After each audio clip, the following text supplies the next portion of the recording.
아침에 눈을 뜨면 제일 먼저 떠오르는 얼굴이 누구신가요?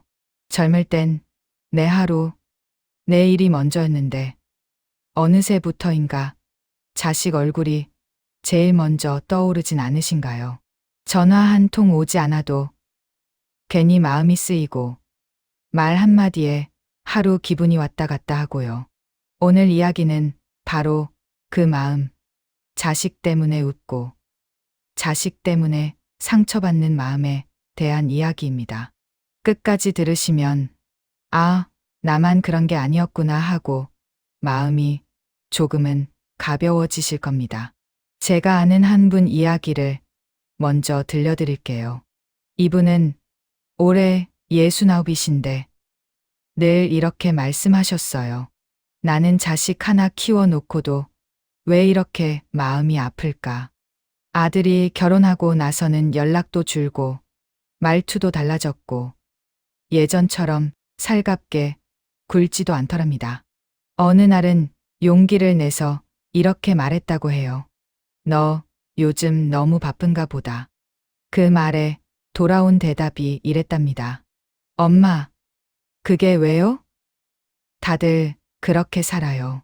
그날 밤 이분은 잠을 거의 못 주무셨다고 합니다. 아들이 일부러 상처 주려 한 말이 아니라는 걸 알면서도 마음은 자꾸만 아파왔던 거죠. 여기까지 들으시면서 고개를 끄덕이시는 분 계실 겁니다. 나도 그래. 우리 집 이야기랑 똑같네. 그렇습니다. 이건 특정 집 이야기만이 아니라 요즘 많은 부모 세대가 겪는 공통된 마음의 병 같은 겁니다. 자식에게 상처받지 않는다는 건 자식을 멀리하겠다는 뜻이 아닙니다. 자식을 덜 사랑하겠다는 말도 아닙니다. 오히려 내 마음을 지키면서 오래 건강하게 사랑하기 위한 방법에 가깝습니다. 이야기를 조금만 더 이어가 볼게요. 앞서 말씀드린 그분은 어느 날 병원에서 혈압이 크게 올랐다는 진단을 받으셨어요. 의사 선생님이 이렇게 묻더랍니다. 요즘 스트레스 많으세요? 그분은 잠시 망설이다가 이렇게 답하셨대요. 자식 때문에요. 그 말을 하면서 눈물이 왈칵 쏟아졌다고 합니다. 몸이 먼저 신호를 보낸 거죠. 이제 그만 아파하라고요. 여기서부터 이분의 생각이 조금씩 바뀌기 시작합니다. 그리고 오늘 이야기의 핵심도 바로 여기서부터 시작됩니다. 첫 번째로 이분이 깨달은 건 이런 거였어요. 자식의 말과 태도를 내 인생의 평가로 받아들이지 말자는 거였습니다. 우리는 자식이 무뚝뚝하면 내가 뭘 잘못 키웠나? 자식이 연락이 뜸하면 나한테 정 떨어졌나? 이렇게 곧바로 나 자신을 탓합니다. 그런데 가만히 생각해 보면 지금 자식 세대는 우리와 전혀 다른 세상에서 살고 있습니다.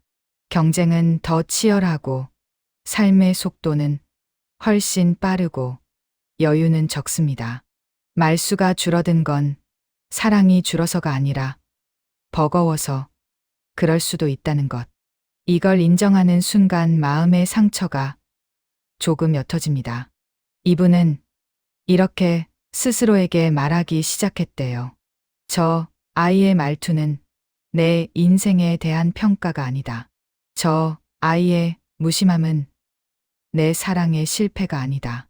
처음엔 잘 안 됐지만 반복해서 마음속으로 되뇌었다고 합니다. 그랬더니 놀랍게도 같은 말을 들어도 덜 아프더래요. 두 번째로 이분이 바꾼 건 기대의 높이였습니다. 우리는 자식에게 너무 많은 걸 기대합니다. 이 정도는 알아주겠지. 이 나이 되면 이쯤은 이해해 주겠지. 하지만 기대가 크면 돌아오는 건 실망이기 쉽습니다. 자식은 우리가 생각하는 것보다 훨씬 자기 중심적으로 살아갑니다. 그건 잘못이 아니라 시대의 차이이기도 합니다. 이분은 스스로 이렇게 기준을 낮췄다고 해요. 연락 오면 고맙고 안 와도 서운해하지 말자. 말이 따뜻하면 감사하고 무뚝뚝해도 원래 저런 성격이라 생각하자. 기대를 내려놓는 게 포기처럼 느껴질 수 있지만 사실은 내 마음을 위한 선택입니다. 기대하지 않으니 상처받을 일도 자연히 줄어들더랍니다. 여기서 중요한 포인트 하나가 나옵니다. 자식에게 상처받지 않으려면 자식이 아니라 내 마음을 먼저 돌봐야 한다는 겁니다. 이건 이기적인 게 아닙니다. 오히려 오래 건강하게 관계를 이어가기 위한 지혜입니다. 세 번째 변화는 말을 아끼는 연습이었습니다. 이분은 예전엔 이런 말을 자주 하셨대요. 너 어릴 땐 말이야. 내가 너 키울 때는. 이 말들이 자식에게는 부담과 짜증으로 돌아온다는 걸 나중에야 알았다고 합니다. 그래서 어느 순간부터 말을 줄이기 시작했대요. 조언하고 싶을 때도 한 번 더 삼키고 이렇게 바꿨다고 합니다. 엄마 생각은 이렇다.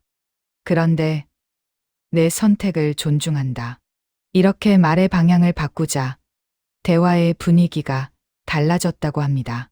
자식도 방어적으로 굴지 않고 대화가 조금 더 부드러워졌대요. 말은 참 신기합니다. 조금만 바꿔도 관계의 온도가 달라집니다. 그리고 그 변화는 결국 내 마음의 상처를 줄이는 방향으로 돌아옵니다. 네 번째로 이분이 가장 크게 달라졌다고 느낀 건 자식 말고 나만의 중심을 만들기 시작했다는 점입니다. 이전에는 하루의 기분이 온통 자식에게 달려 있었다고 해요. 연락 오면 기분 좋고 없으면 하루 종일 우울하고요. 그런데 어느 날 문득 이런 생각이 들었다고 합니다. 내 하루가 저 아이 전화 한 통에 흔들리면 안 되겠다. 그래서 아주 작은 것부터 시작했대요. 아침에 동네 공원 걷기, 라디오 들으면서 차 마시기, 젊을 때 좋아했던 노래 다시 듣기, 자식과 무관한 나만의 시간을 만들자 마음의 무게가 달라졌다고 합니다. 신기하게도 자식 생각이 줄어드니 자식의 말에도 덜 예민해졌다고 하더군요. 이건 건강과도 아주 깊은 관련이 있습니다. 마음이 편해지니 혈압도 조금씩 내려가고 잠도 잘 오기 시작했답니다.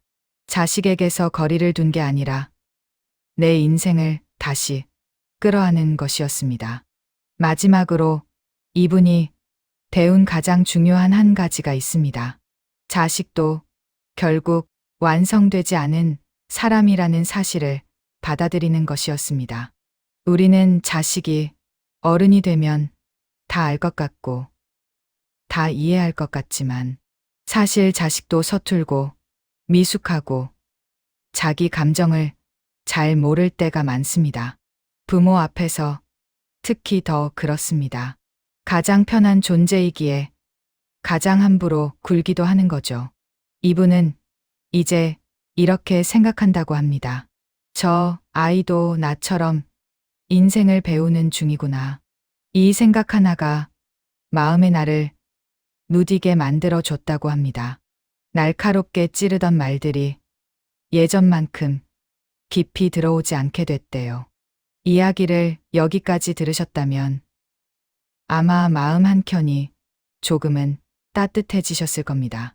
자식에게 상처받지 않는다는 건 자식을 바꾸는 일이 아니라 내 마음의 방향을 바꾸는 일이라는 걸요.